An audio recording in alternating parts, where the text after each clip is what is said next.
Now on to the curious case of Usman Khawaja and his support for Palestine, which he was hoping to show at the first test against Pakistan by writing the words, "All lives are equal" on his shoes.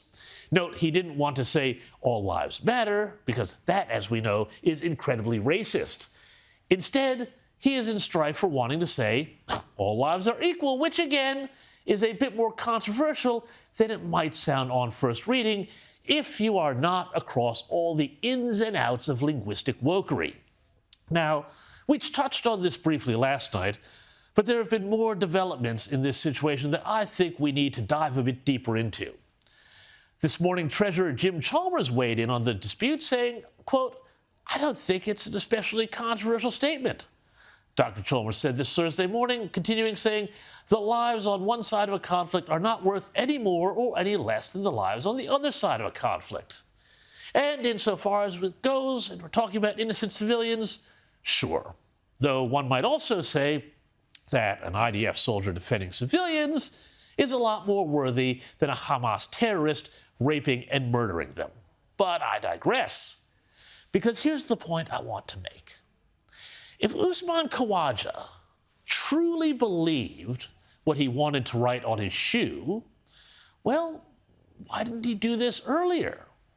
Australia's World Cup cricket campaign kicked off not 24 hours after Hamas launched its bloody terror attacks with a match against India in Chennai on October 8th. It has been more than 60 days since. Did Khawaja ever wish to write a message of support, even one as anodyne as the one he has proposed, on behalf of the Israeli men, women, and children butchered by Hamas?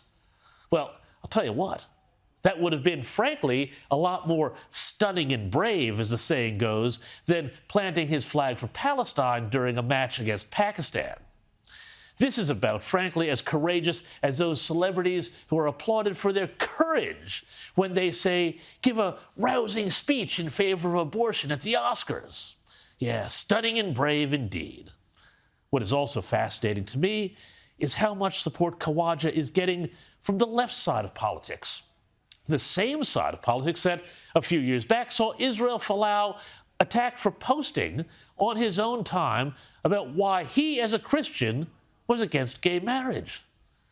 The difference shows, I think, just how far the mindset that is, I think, frankly, Marxist has crept into our society, and how the attitude that goes along with it, that excuses complete and total changes in direction and principle on what should be fundamental issues such as, do you respect free speech or not?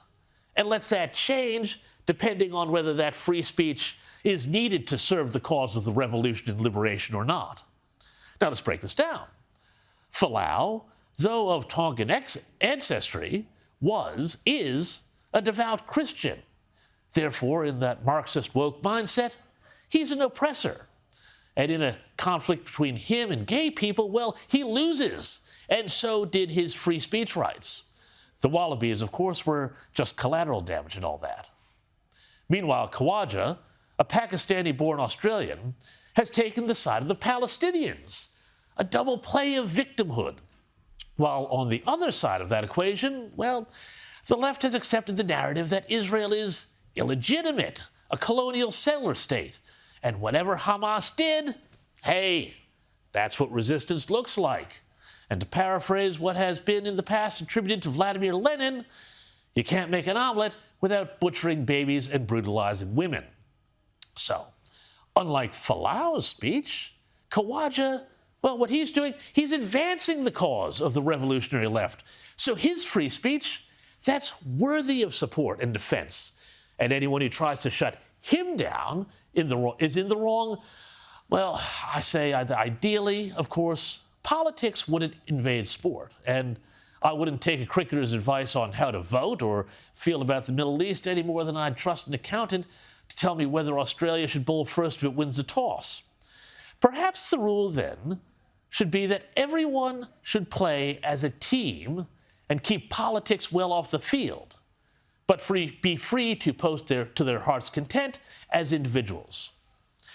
Meanwhile, Khawaja has wound up instead wearing a black armband which is allowed to show his quote-unquote solidarity with the Palestinians. But if all lives were equal, maybe he'd have something to say about the innocents killed by Hamas too. Or would that be just a little bit too stunning and brave for his liking?